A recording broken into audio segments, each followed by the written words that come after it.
thing that you saw tumbling down the slope was definitely a person. That's when your keen nose catches the scent of coin on the breeze, and you take off. The young man tells you he slipped and fell while he was climbing.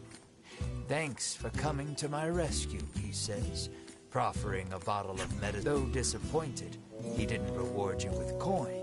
You figure it's better than nothing and accept the medicine.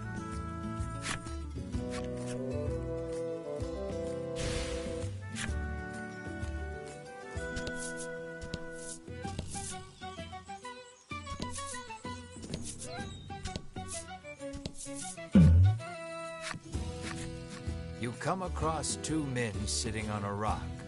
They take no notice of you or the party, but you listen in and deduce that they are a pair of thieves. You lean in, trying to hear what else the thieves are talking about. You listen about that loot. Head south from the harbor and cross them. It sounds like they've just told you where to find their stolen loot. You hastily grab a scrap of paper, write down what you've heard, and quietly sneak away.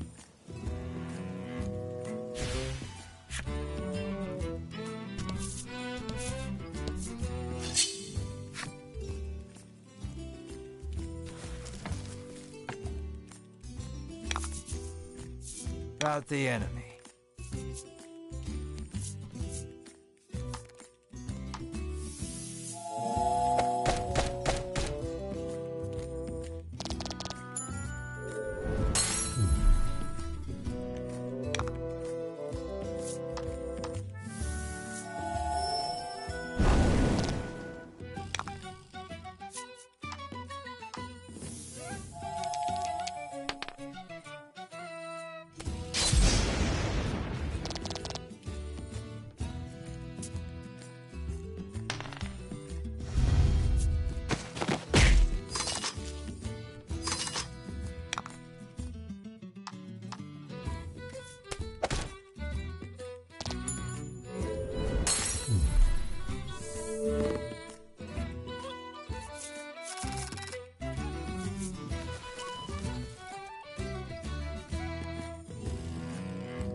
Don't hold back.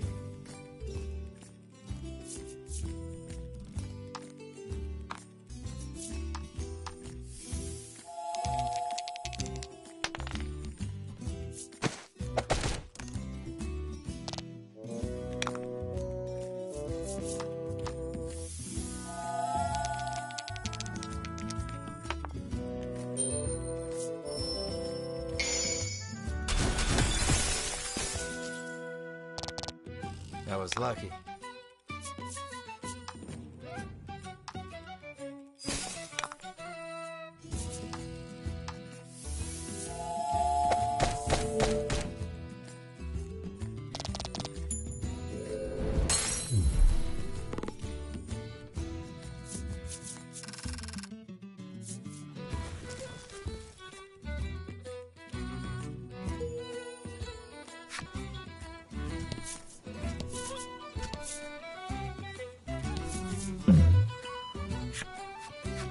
Armor-clad knight stands, exuding an extraordinarily powerful aura.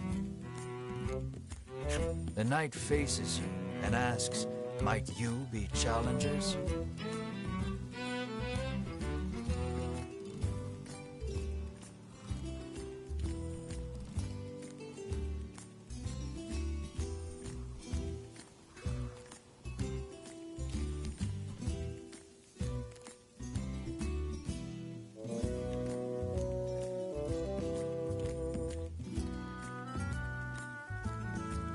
But after sizing you up for a long moment, his shoulders slump and he mutters, "No, you are not yet ready.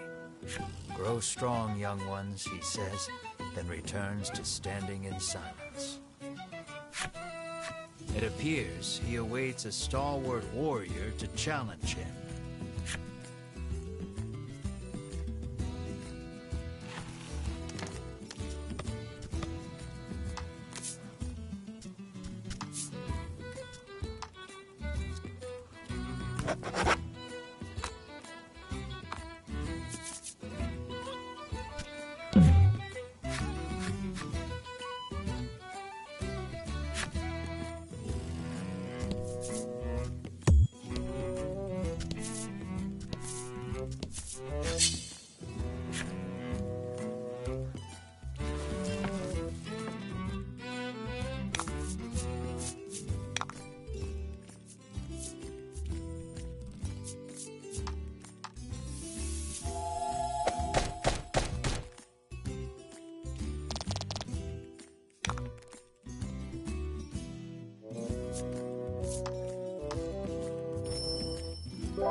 A monster appears, but parts of its body are frozen solid. It's in considerable pain.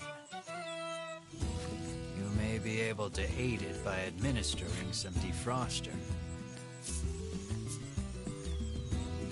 You would help it if you could, but you have no defroster on hand. Unable to do anything more, you keep walking.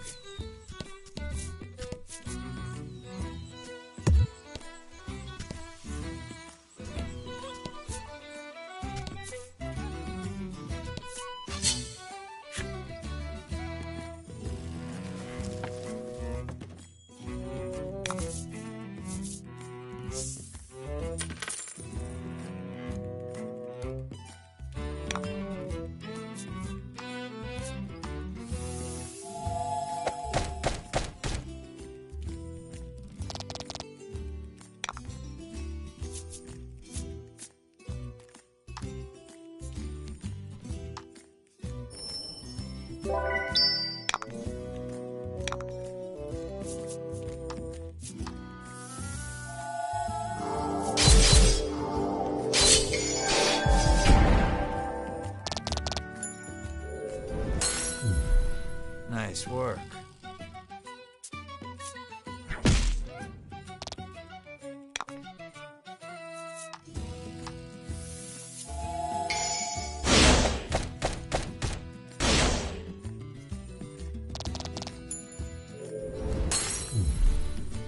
Good work.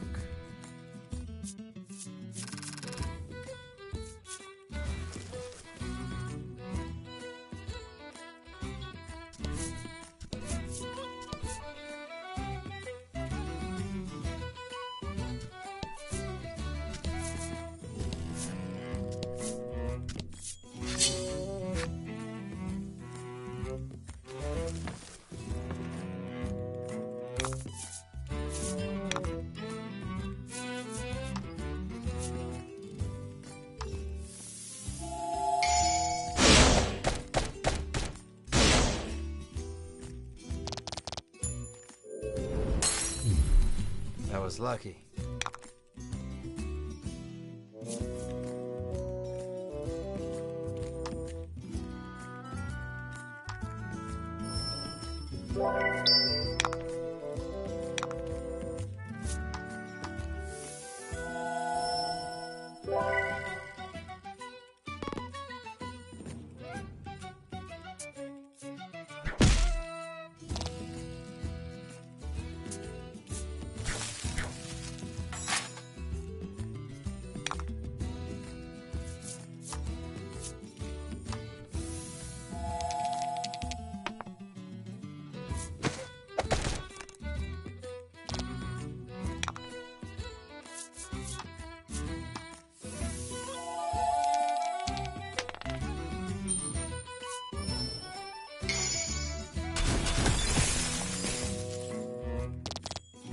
was lucky.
Congrats.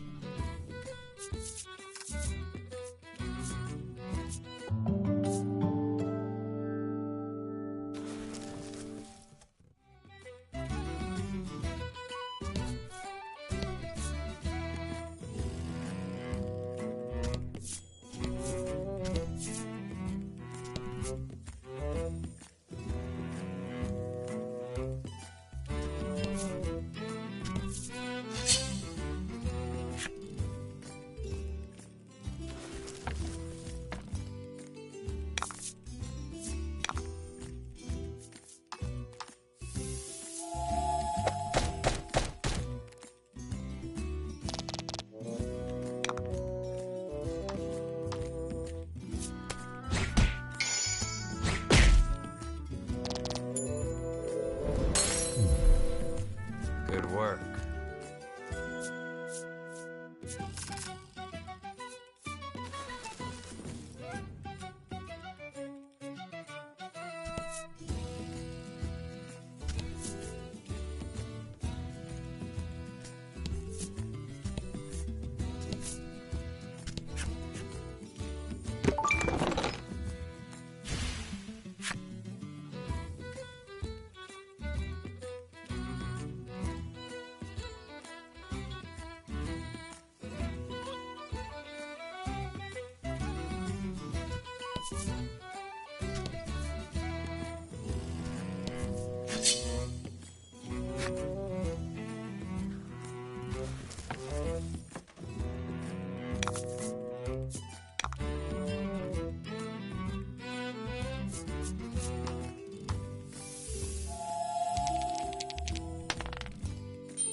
With a whoosh of displaced air, something shoots across the path right in front of you. What is that thing? Glancing in the direction it went, you see some sort of bottle on the ground. You head over for a closer look. It's a bottle of medicine, just like you thought. It'd be a waste to just leave it there, so you pick it up and put it in your pack.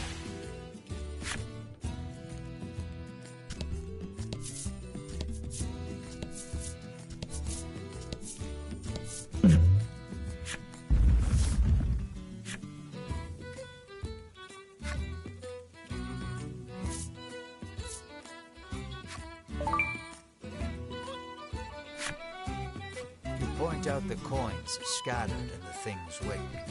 What kind of rock drops cash, you say smugly?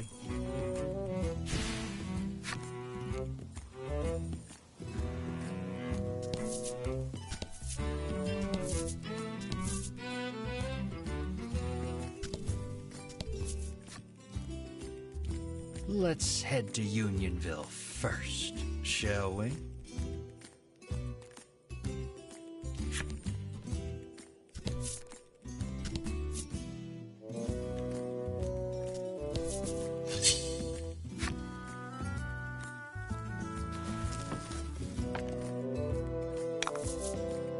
Don't hold back.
You see something approaching from up ahead. A monster, Melanie shouts, readying for battle. Mr. Flobby, get back here. It's dangerous out there, a young girl chides, taking the creature back to the village. It seems you've finally arrived at Unionville, a village where humans and monsters live together in peace.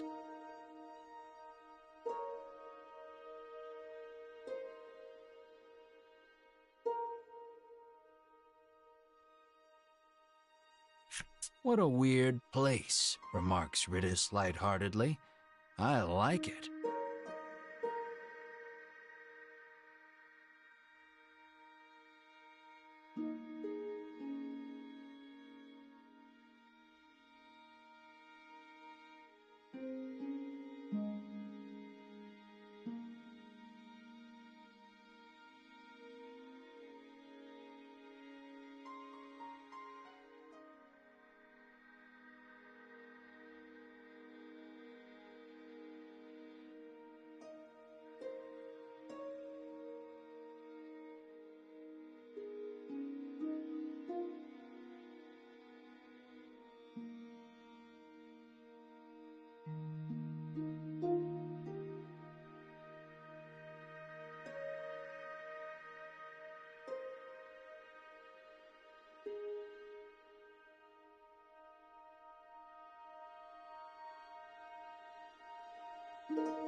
We aren't staying a moment longer than necessary, says an unsettled Melanie, her distaste for monsters plain on her face.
Wow, a new friend, and so big, too, the furball exclaims in glee as it rushes over to Mar.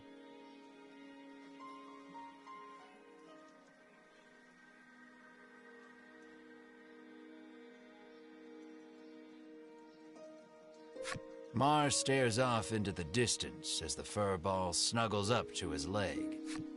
For some reason, Ridis joins in on the cuddling.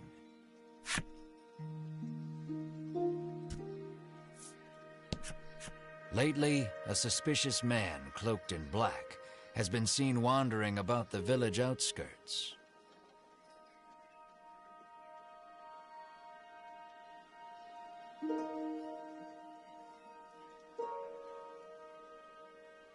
The old woman looks at Melanie and remarks that he was dressed just like her.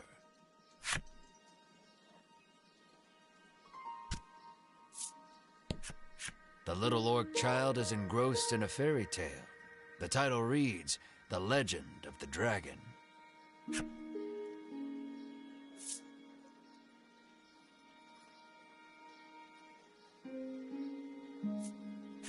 You take a peek into the picture book and come across a passage that piques your interest.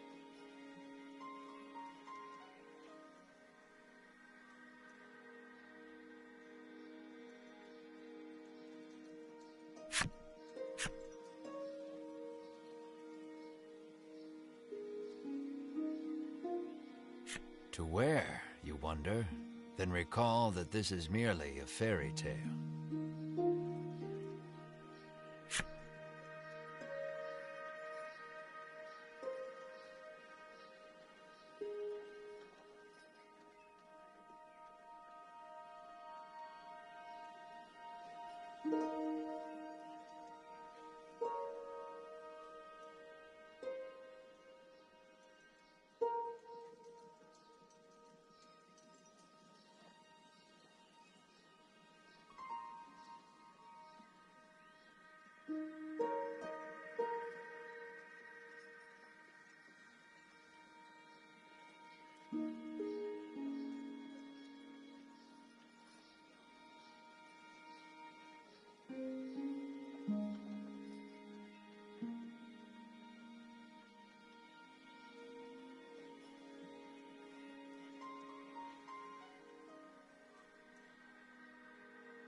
Wake me up when you need me.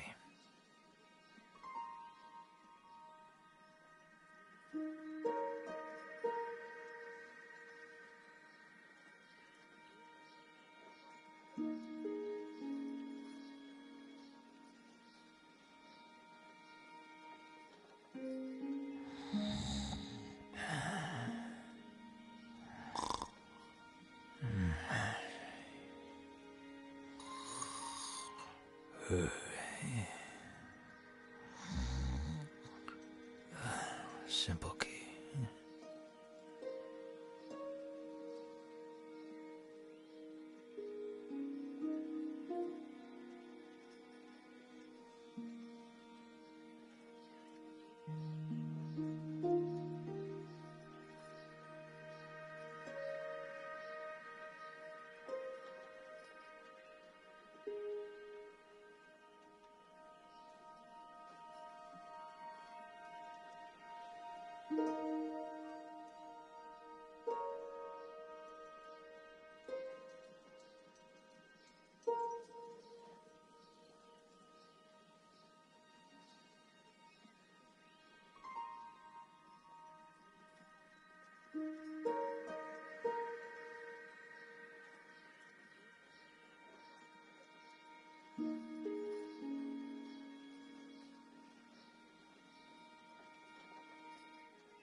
However does your mouth become so filthy, Mr. Flobby? Sighs the girl as she wipes the Clearly embarrassed, Mr. Flobby murmurs, "That's not my mouth."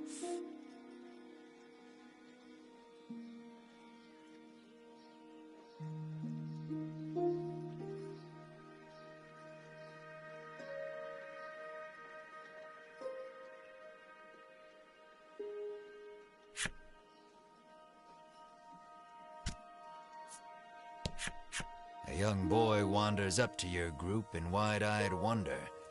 You surmise his curiosity stems from the lack of travelers visiting the village.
You realize you are right when he assails you with questions about your origins and adventures.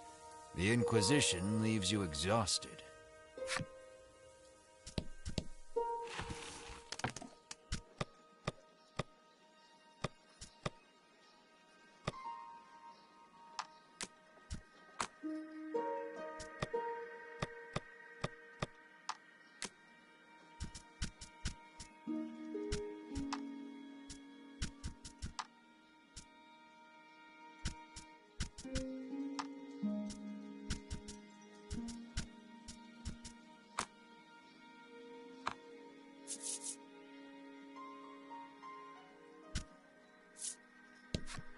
The little goblin sulks as he gazes upon the withering flowers he tried so desperately to take care of. He looks at you with tears in his eyes, silently begging you for help.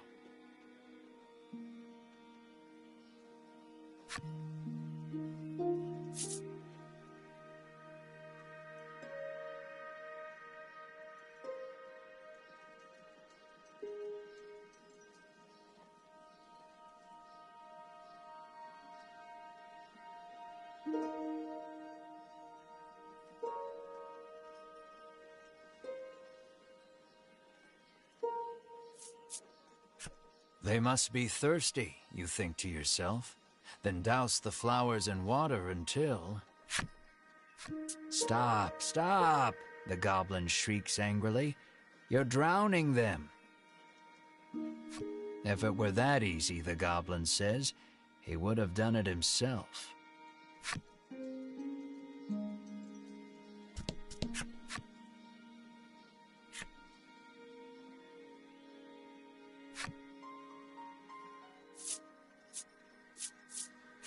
You search your bag for salve, but come up empty-handed.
The child says his monster friend left the village suddenly to go back home.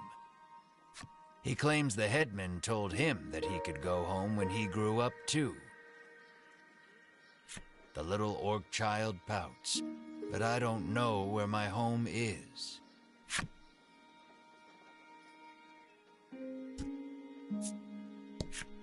You ask the old man if he knows anything about the dragon. No, sir, he answers. All I know is that it brings more trouble to this already troubled world. But our headman is a wise and worldly man. He might know something, he remarks, pointing at a house not far away.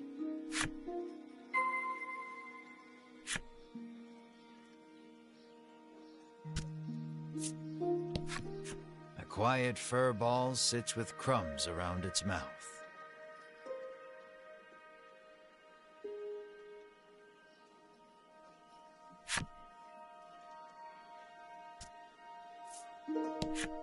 The woman frowns deeply, claiming the cakes she bought for her beloved furball have all been eaten by someone else.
The village headman is a renowned gourmet, and rumor has it he only dines on the finest foods.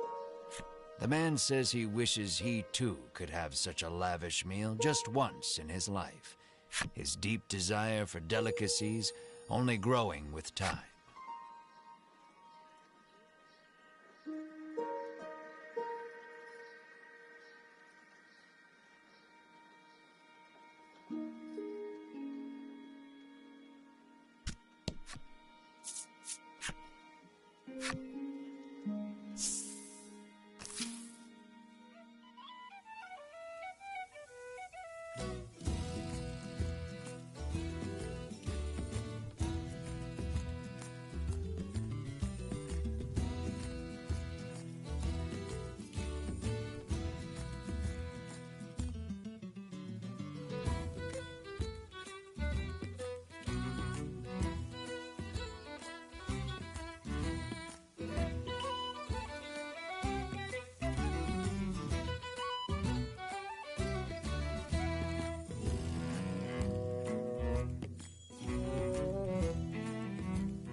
The harbor is closed today.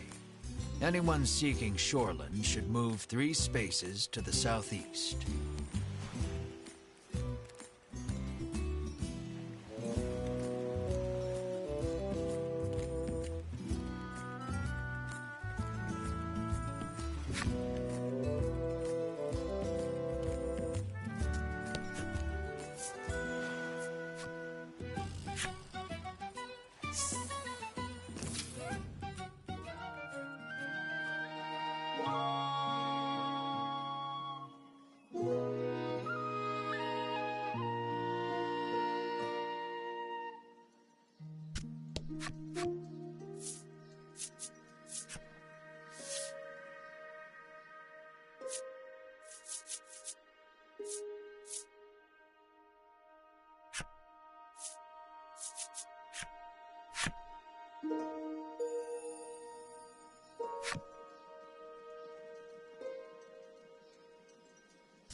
You hear a roar in the distance. According to the townsfolk, it is a very recent phenomenon.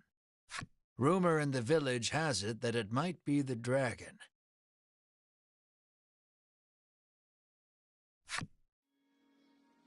There is a sign on the door. Not home. Come back later.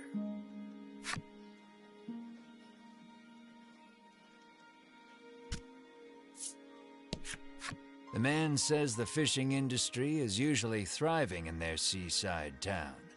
But recently, he mentions that even the fishing harbor to the northwest has been suffering from poor hauls of late.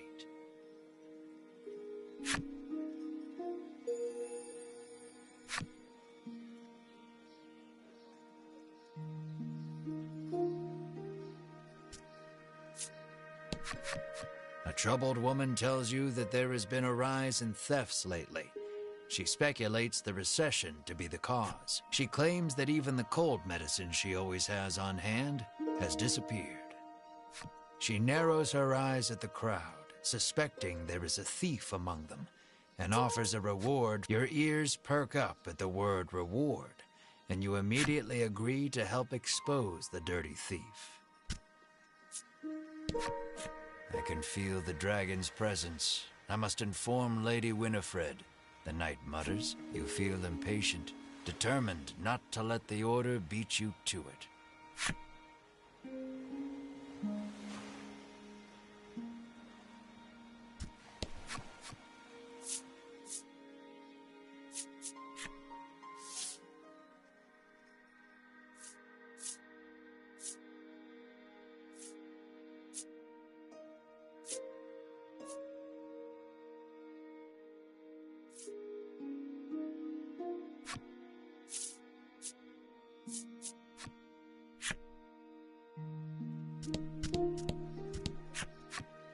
It would appear you and your companions are this inn's 10,000th customers. That means you've won the lifetime of free stays pass. You approach a woman sneaking around in a corner of town. Hearing your voice, she turns in surprise. You see a vial of cold medicine clutched in. You explain that the person she stole it from needs it back. The woman begins to explain her own situation with downcast eyes. My poor little boy is bedridden, she says tearfully. He needs medicine, but I don't have any money, so I took it.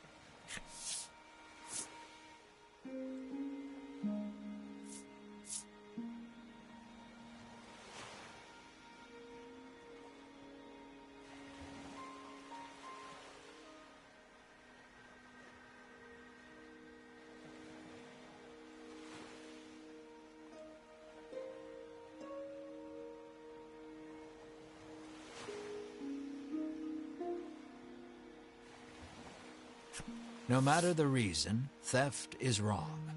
You ignore her excuses and take the medicine from her.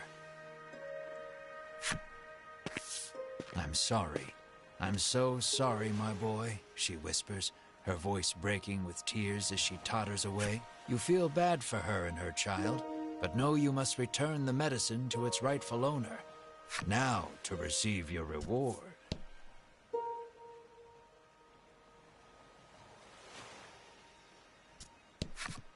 The woman thanks you for returning the medicine and bestows you with a reward.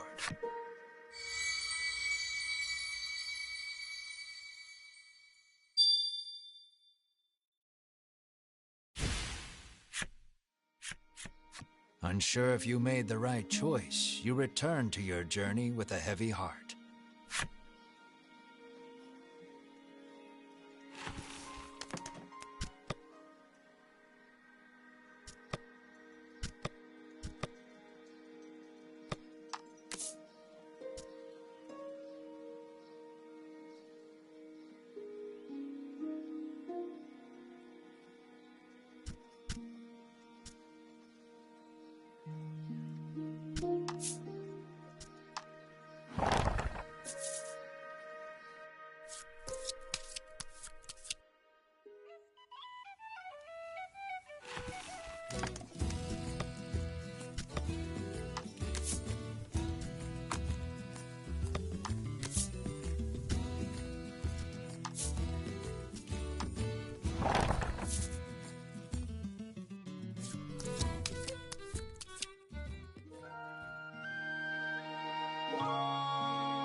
You approach a woman sneaking around. You explain that the person she stole it from. My poor little boy is bedridden, she says tearfully. He needs medicine, but at hearing her tale, you are overcome by sympathy and decide to look the other way.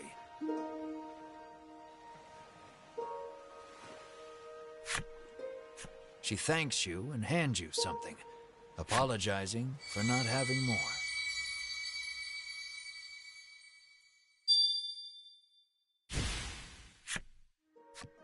Medicine in hand, the woman leaves quickly. Now then, what to tell the other lady?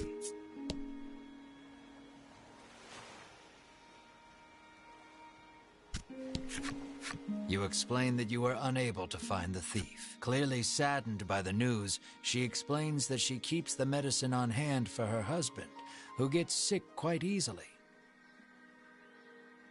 She laments that she may not have the money to buy more. Unsure if you made the right choice, you return to your journey with a heavy heart. Saving one forsakes the other. What a cruel world this is.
Travelers, you hear a voice call from somewhere.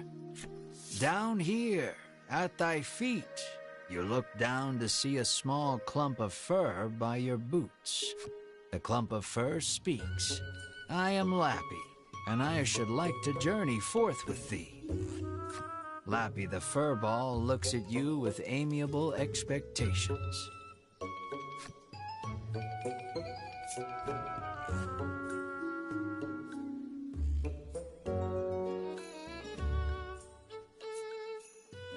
Why do you want to join us? You ask candidly. I heard a voice calling my name, so I must find to whom it belongs.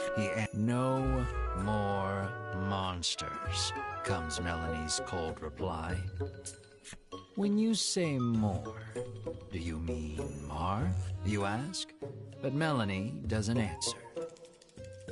Thoroughly rejected by Melanie, Lappy bursts into tears. Lappy says he has no friends because of his aged face and speech. All alone, he decided to leave the village on a journey. Your party is silenced by the crying child with the face of a grown man. You tell Melanie to be nice and quip that both she and Lappy could use a friend.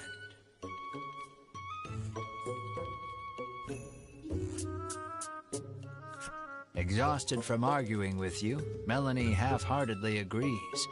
Fine, we can be friends.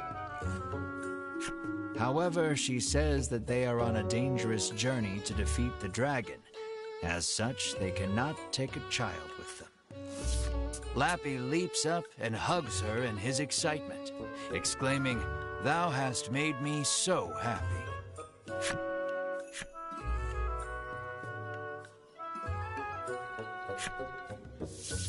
Till next time, Melanie says, peeling Lappy off of her and placing him on the ground. Though she thought all monsters to be evil, Melanie feels that the ones here are different. Finally, a friend.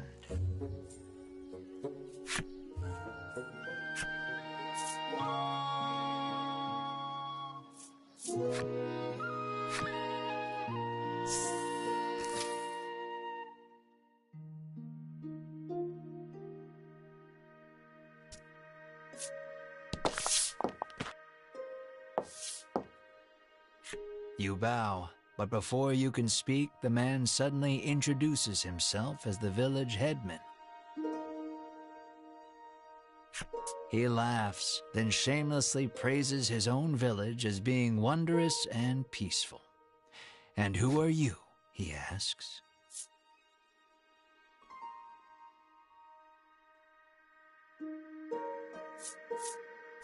After explaining that you are on a quest to defeat the dragon, the headman invites you to rest your feet a bit in his village.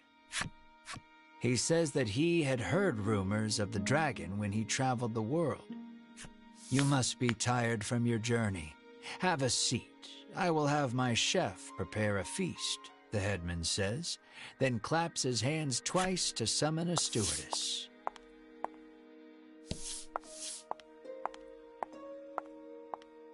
Extravagant dishes that you have never seen before are placed on the table before you.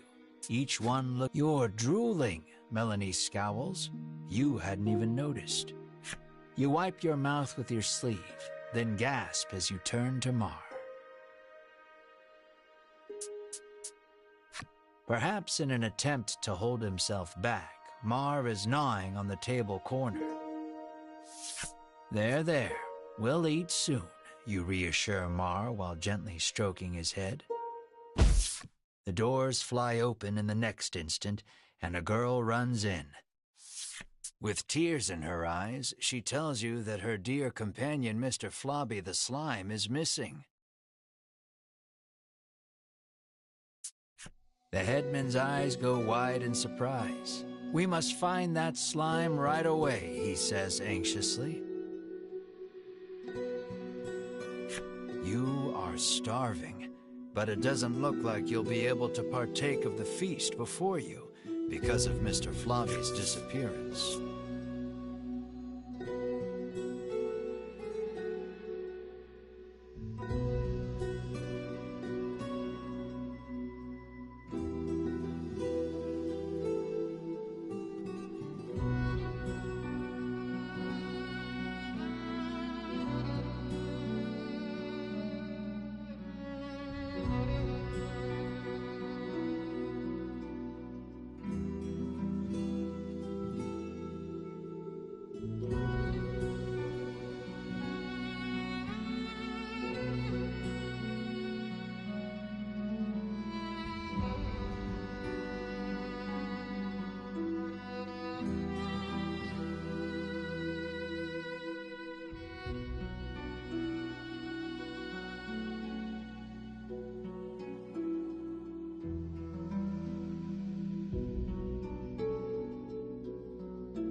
We will find your slime, and then we feast, you add quietly. Melanie reminds you that you are here to get clues about the dragon from the headman.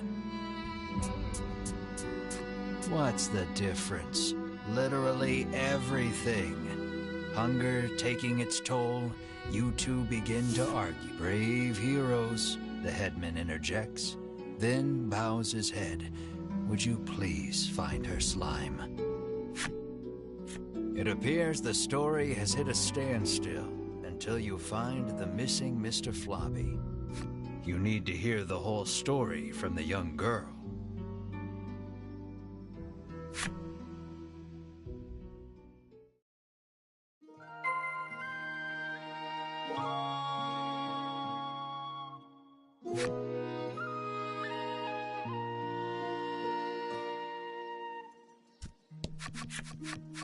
The girl sobs, wailing about the missing Mr. Flobby. Melanie places her hand atop the girl's head and promises that your party. The girl then hands something to Melanie.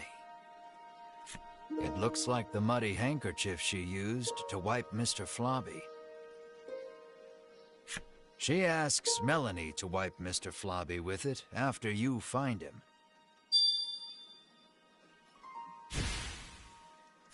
The girl claims to have searched the village but cannot find her friend anywhere. Regardless, looking aimlessly outside the village would be a waste of time. You decide to collect more information in the village.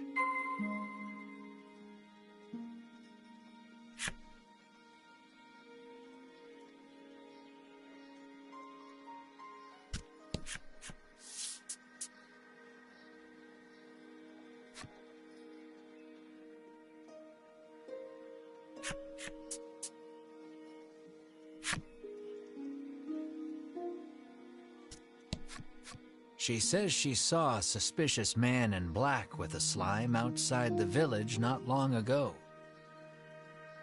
She claims they went northwest together. Did that man take Mr. Flobby? You resolve to leave the village in search of the pair.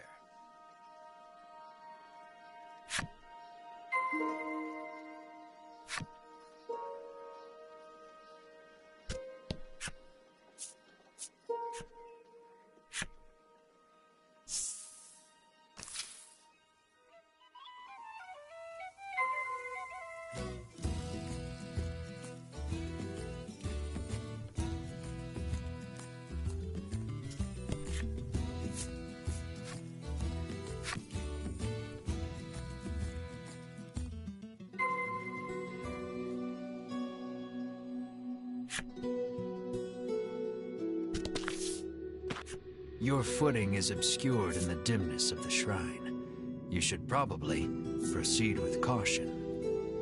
Though you go forth slowly but steadily, taking it one step at a time. You take a good look at the floor and see it lined in trails of viscous liquid.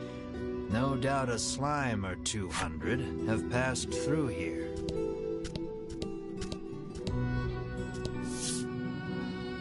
It looks like poor Mr. Flobby is being held captive by the mystery man. Hand over that slime, you shout to the man in the dark.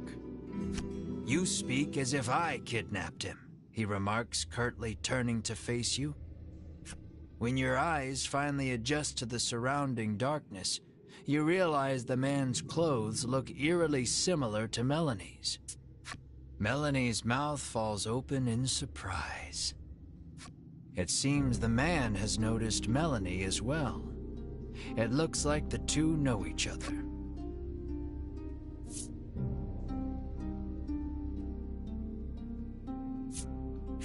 The man says that he and Melanie came from the same village, where this was their native dress. The man's revelation makes you realize that you know almost nothing about Melanie's past.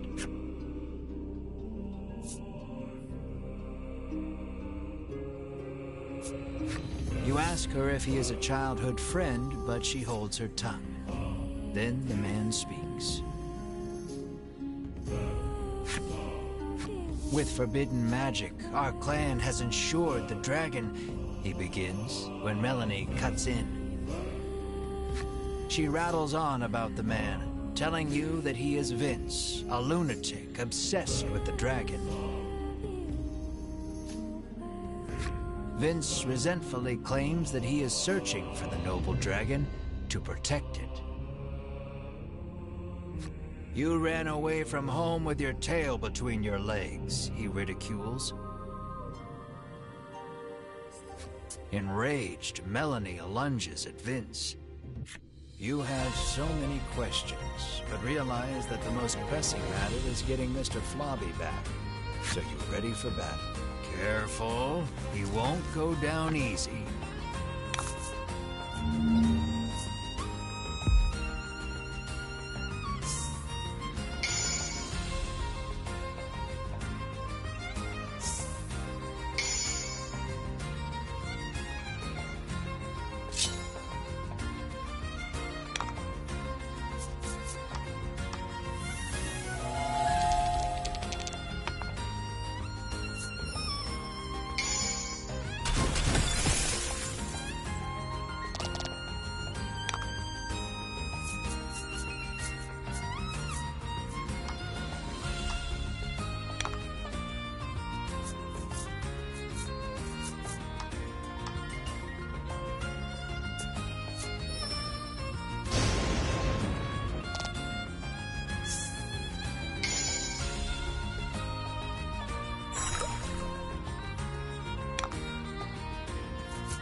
During the fight, Vince asks, "Do you know the truth about that village?" The headman may look like a nice old man, but he keeps those little monsters around too. He begins, but before he can finish, Winifred, Hedwin, and Berwin of the Ivory Order appear. The three brush you aside, fixing their attention on Vince. "So you are the one who disturbs the peace," they exclaim. "The Ivory Order and that false justice they serve are the true evil here," he retaliates, fighting back.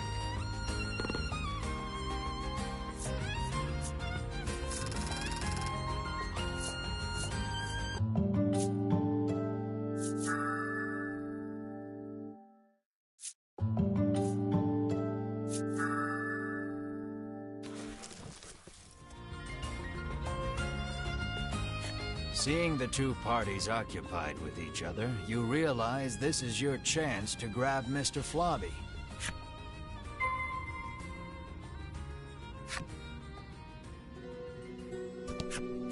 Perhaps wary of humans, Mr. Flobby dashes out when you draw near.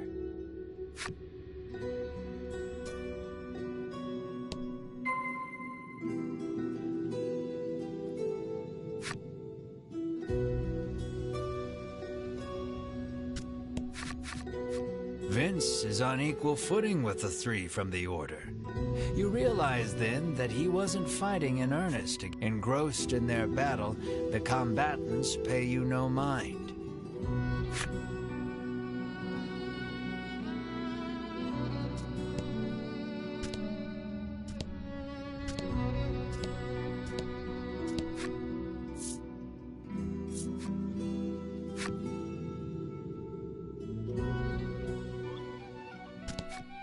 When you reach out to grab Mr. Flobby, he suddenly attacks. Lower Mr. Flobby's stamina to calm him down.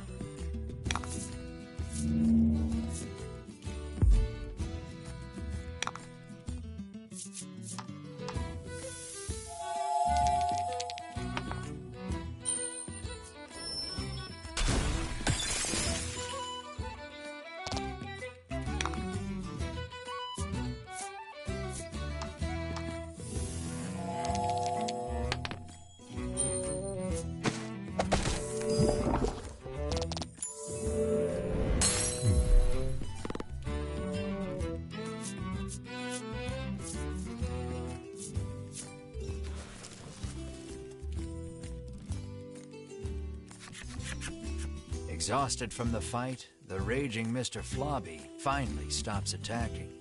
But it seems he hasn't yet come to his senses. He glares warily at your party. Find something to help return Mr. Flobby to normal.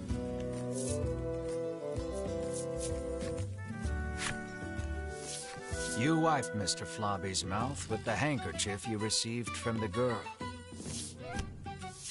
Then you hear a quiet voice speak. "That's not my mouth, Mr. Flobby." It looks like the girl's familiar scent on the handkerchief returned him to normal. Having regained his senses, Mr. Flobby heads back to the village. You place the increasingly sticky handkerchief in your bag.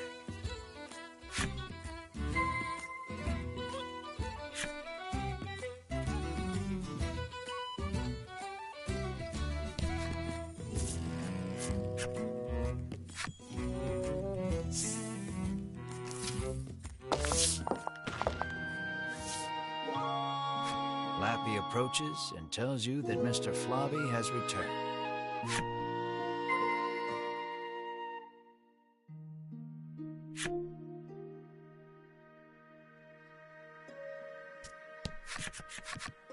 The girl is ecstatic that Mr. Flobby is finally back home. "I'm happy for you," Melanie says with a smile as she returns the handkerchief. The girl bows her head and thanks you deeply. Mr. Flobby looks as slimy as ever. You just hope it's a happy slime. The headman wants us to bring Mr. Flobby to him. Would you mind, you ask? Of course not. But bring him back soon, she answers with a bright smile.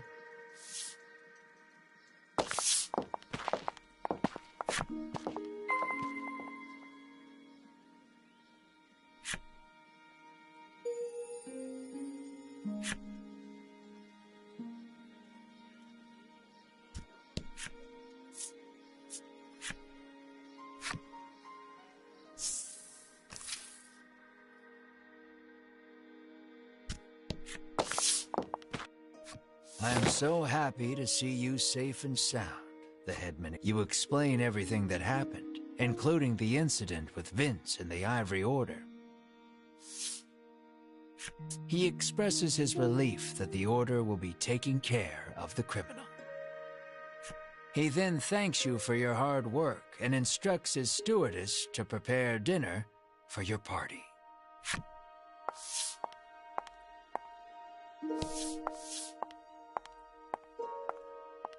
You can feel your collective mouths watering at the sight of the lavish meal before you. You, Mar, and Ridis immediately dig in. You aren't sure where you find a moment to breathe among all the feasting. Please, eat to your heart's content, the headman insists with a smile. Once your belly is full, you realize that Mr. Flobby is gone. And then... Room for dessert? The headman asks, offering you a plate of slimy jelly. You feel your stomach churning at the very sight of it. The color strikes you as familiar, and the stickiness sends a shiver down your spine.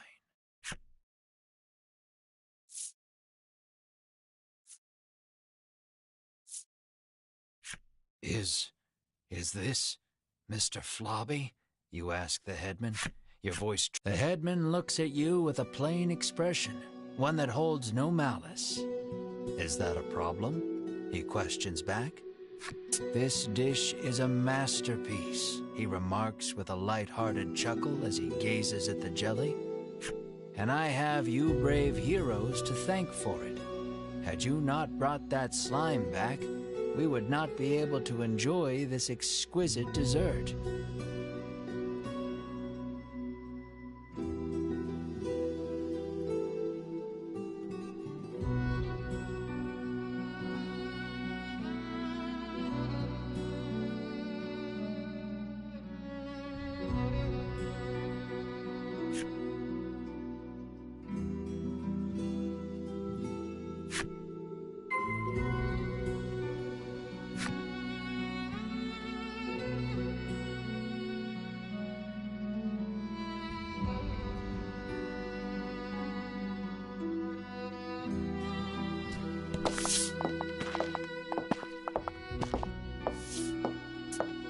You move to leave, but the headman stops you.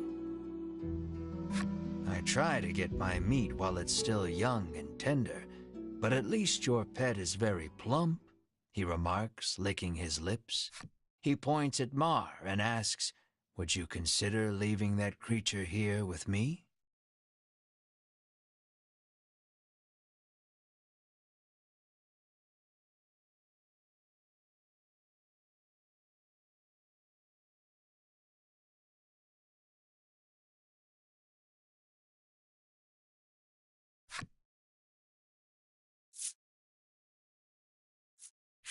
Never, you refuse flatly, not bothering to hide your discomfort. Think about it, he entreats, and then... You grab the headman by his lapels, hands trembling in fury.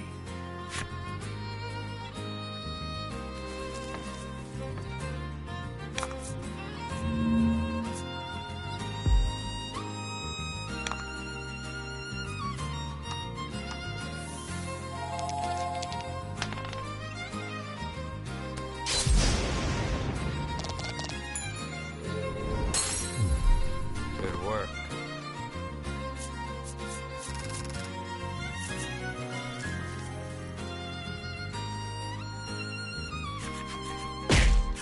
You pummel the headman with all your might. Curled up on the ground, the headman groans in pain, but insists that monsters were meant to be eaten. You hug Mar tightly, reassuring him that you will not hand him over to anyone. Mar looks at you with his round eyes and mews softly. You meet eyes with the rest of your party and reach a tacit agreement. Together, you all stand and leave.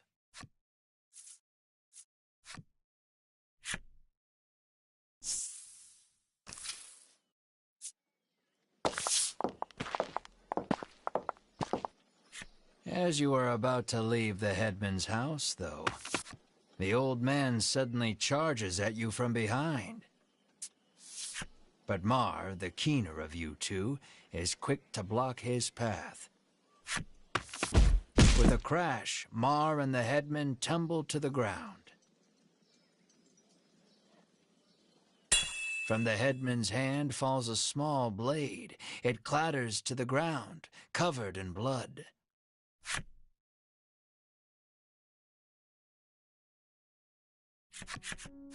You take the injured Mar to an inn where you can watch over him. You gaze at the unconscious Mar with concern. Despite the shallow wound, no amount of medicine seems to rouse Mar from the bed. I heard that my friends were in danger, so I came as quickly as I could, Lappy says. As he reaches Mar's bedside, he leans over and licks his wound. "This is what-you-call-it extract," he shouts. He explains that it is a poison extracted from a certain monster. If it enters the body, it drastically reduces one's stamina. Hearing those words, you realize the headman's blade must have been coated in this poison. Mar's condition starts to make sense. "Isn't there anything we can do?" Melanie asks. Lappy's eyes widen in realization before he places his mouth over Mar's wound and begins sucking. He then puts the what-you-call-it extract into a bottle and hands it to you.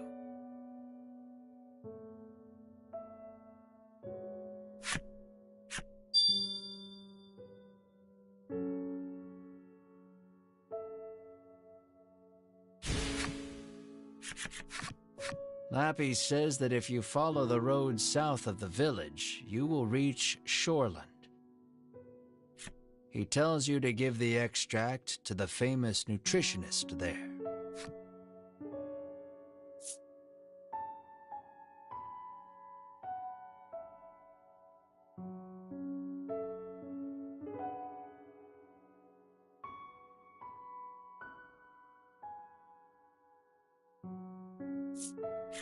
Realizing that you are at fault for this, you don't hesitate to undertake the quest. But this is strange. The extract comes from a monster, so it should have no effect on one, Lappy remarks with a curious tilt of his head.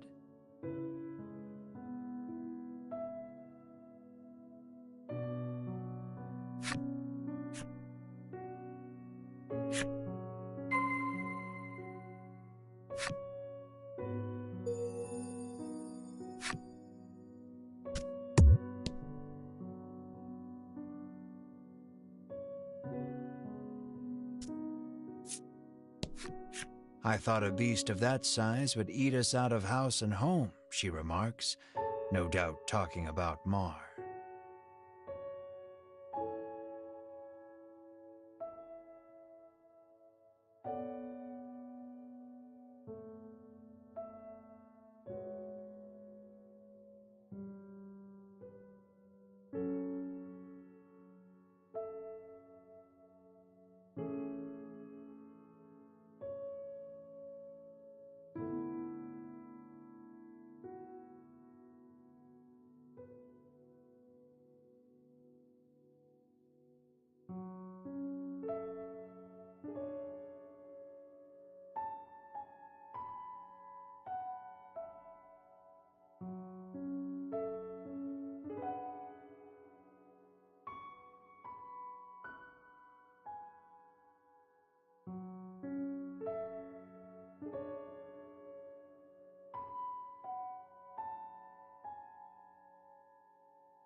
The girl sighs. "You're dirty again," she says, wiping a slime's mouth.